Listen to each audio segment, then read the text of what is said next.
Equalization, everybody. You know, we've hinted on this subject as we've been going along. And the way we've hinted on it is because we were talking about frequencies and we were talking about overtones. So I've hinted to you saying, well, look at these overtones. That's what we're really doing when we touch that equalization knob. You know, the piano goes from approximately 20 cycles all the way up to approximately 4,000 cycles. And then we hear up to 20,000 cycles. So all of those frequencies in between 4,000 cycles and 20,000 cycles are part of the overtone structure.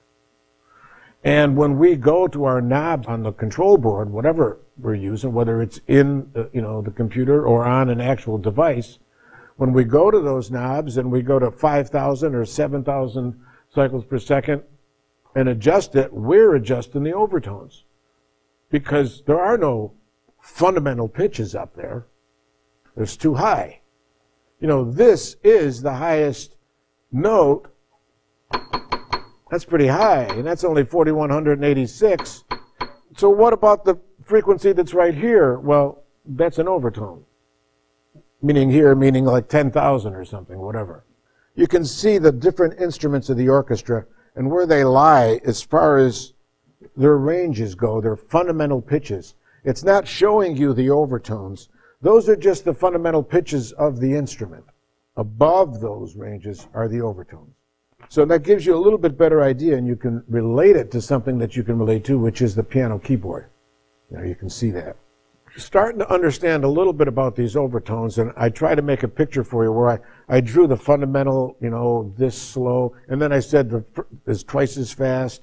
And then, and I showed you that at one time there are all of these different pitches coming at you at one time.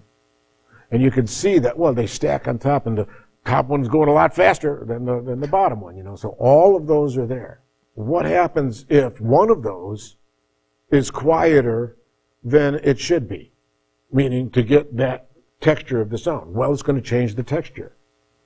It's going to take and actually give it a little bit different sound. And then I did something like, I closed off my bottom end of my throat, and I started to talk, in a different pitch. And suddenly, just because I closed off part of the vibration, I get a different sound in my voice.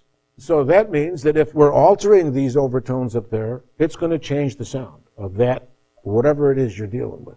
That's the equalization process. We can hear up as high as 22,000. I've heard 22,000 when I was a lot younger. We've got a tone generator, we were playing with it. Well, how high can we hear? Well, if the speaker was here, give me 22,000. If I had my ear here, I couldn't hear it, but as soon as you put your ear in a direct line, I could hear it.